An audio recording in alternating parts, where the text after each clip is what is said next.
आ गई और बेटे को समझाने लगी, ऐसे किसी को रात को आवाज़ नहीं लगाते बेटा, वो तो पीर बाबा थे जो तू बच गया, कोई और होता तो। उसके कुछ दिन बाद ही ठीक पीर बाबा की दरगाह के पास एक लड़के को कुछ गुंडों ने चाकू से मार दिया। सुबह उस लड़के की लाश मिली। तब देवी के मन में पहला सवाल उठा, अगर पीर बाबा थे तो उस बच्चे को उन लोगों ने इतनी बेरहमी से मारा और पीर बाबा देखते रहे।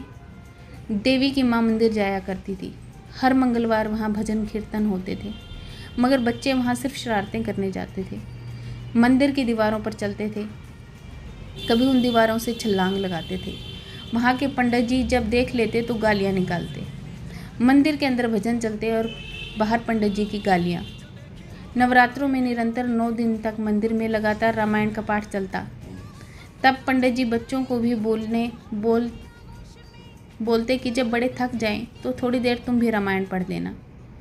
देवी के प्रश्न बहुत थे। उसने पंडित जी से पूछा, पंडित जी रामायण के शब्द बहुत कठिन है, गलती हो गई तो? पंडित जी कहते, शब्द से कोई फर्क नहीं पड़ता, बस धुन सही रखना।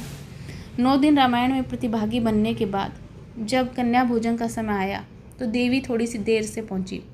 तब तक 9 कन्याओं को दक्षिणा दे चुके थे। देवी को बहुत गुस्सा आया। घर आकर माँ के आगे रोने लगी। रामायण मैंने पढ़ी थी तो भोजन भी मुझे करवाना चाहिए था ना। देवी की माँ समझाती, तू बुद्धिमान है तभी रामायण कर पाई, कोई बात नहीं, तू और घरों में चली जा, आज सब भोजन के साथ पैसे देंगे। कभी कभी जन्माष्टमी पर देवी माँ के हाथ से सिला लहंगा पहनती, जिस पर माँ अपने हाथों से गोटा और फूल लगाती। इतना सजने संवरने के बाद भी पंडित जी बड़े अफसर की बेटी को राधा बना देते और देवी को गोपी बनाते। रात को सोते समय देवी को अपने पिताजी से कहानियाँ सुनना बहुत पसंद था। पिताजी उसे खुद बनाकर कहानियाँ सुना देते, कभी शेर की, कभी गाय की। देवी की सिर्फ एक खांसने की आवाज़ सुनकर ही पिताजी उठ बैठते थे। उसे गर्म दूध और ऑमलेट बनाकर खिलाते। छोटी सी देवी को अपने पिता के साथ चिपक के सोना बहुत अच्छा लगता था। कभी कभी देवी रात को 2 बजे उठ जाती और चिड़ियों की आवाज़ सुनकर कहती, पिताजी उठ जाओ, सुबह हो गई। पिताजी अपनी घड़ी में देखकर कहते, नहीं, अभी रात है, सो जा।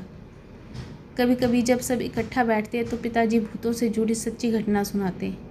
एक घटना में पिताजी ने बताया कि जब वो रात को दफ्तर से वापस आ रहे थे तो एक अर्थी जिस पर मुर्दा लेटा हुआ था वो उनकी साइकिल के साथ साथ हवा में चल रही थी। तब उसे भगाने के लिए पिताजी ने बीड़ी जला ली। हमारे पूछने पर पिताजी ने बताया कि आग को देखकर कोई भी बुरी चीज़ भाग जाती है। और जल्दी दूसरी घटना में पिताजी ने बताया कि वो माँ और हम